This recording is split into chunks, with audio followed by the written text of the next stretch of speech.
आइए हम अपने रामायण पाठ में आगे की तरफ चलते हैं। नारद मुनि और राम मिलन, पाठ 94। राम और नारद संवाद। अब तक आपने पढ़ा कि भगवान ने सबरी पर कृपा करी है। फिर भगवान सबरी माँ से कहते हैं, आपको यदि सीता जी के बारे में कुछ जानकारी है तो कृपया करके बताइए। सबरी ने कहा, आप सब जानते हुए भी मुझसे पूछते हैं।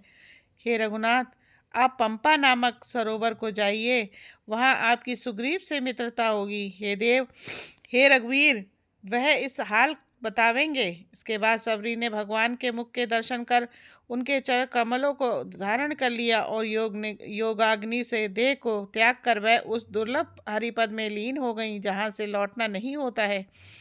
तुलसीदास जी कहते हैं, जो नीच जाति की और पापों की जन्मभूमि थी, ऐसी स्त्री को भी जिन्होंने मुक्त कर दिया। अरे महादुर्बुद्धि मन, तू ऐसे प्रभु को भूलकर सुख चाहता है। उमा कहूँ मैं अनुभव अपना, सत हरि भजन जगत सब सपना।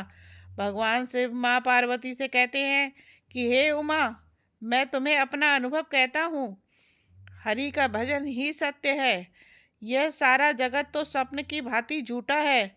श्री रामचंद्र जी ने उस वन को भी छोड़ दिया और वे आगे चले। फिर प्रभु श्री राम जी पंपा नामक सुंदर और गहरे सरोवर के तीर पर गए। उस झील के समीप मुनियों ने आश्रम बना रखे हैं। श्री राम जी ने अत्यंत सुंदर तालाब देखकर स्नान किया और परम सुख पाया। एक सुंदर उत्तम वृक्ष की छाया देखकर श्री रघुनाथ जी छोटे भाई लक्ष्मण सहित बैठ गए। भगवान इस समय विरह में हैं, सीता जी के वियोग में बैठे हुए हैं। भगवान को विरह युक्त देखकर सीता जी के मन में विशेष रूप से सोच हुआ, मेरे ही साप को कारण श्री राम जी दुख उठा रहे हैं। नारद जी हाथ में वीणा लेकर अब भगवान से मिलने आए हैं और भगवान को प्रणाम किया। भगवान ने नारद जी को हृदय से लगा लिया। नारद जी महाराज अब नाम की महिमा करते हैं। राम सकल नामन ते अधिका, हो नाथ अग खग गण बदिका।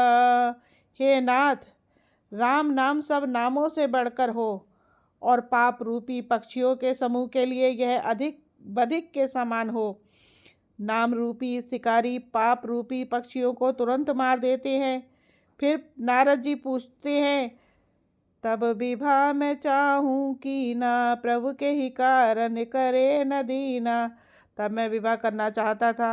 हे प्रभु, आपने मुझे किस कारण विवाह नहीं करने दिया? और भोलेनाथ विवाह नहीं करना चाहते थे, आपने जबरदस्ती उनका विवाह करवा दिया। भगवान मुस्कुराकर बोले, देखो नारद जी, शादी करके भी मैं जंगल में भटक रहा हूँ। क्या मेरी हालत देखकर अभी भी नहीं समझ रहे क्यों नहीं करने दिया? भगवान कहते हैं, यदि तुम्हारी शादी हो जाती तो तुम पतित हो जाते और तुम्हारा सारा भजन नष्ट हो जाता। और भोलेनाथ में वो सामर्थ्य है जो गृहस्थ में रहकर भी विरक्त हैं, और मेरा तो ये स्वभाव है। नारद, इसी के साथ ये रामायण पाठ भी संपन्न हुआ। अब हम आगे की तरफ अगले पाठ में फिर मिलेंगे आप सबसे। जय श्री राम। अगर आपको हमारा रामायण पाठ अच्छा लग रहा हो तो हमारे चैनल को लाइक शेयर सब्सक्राइब करें और कमेंट्स करें। जय श्री राम और पुण्य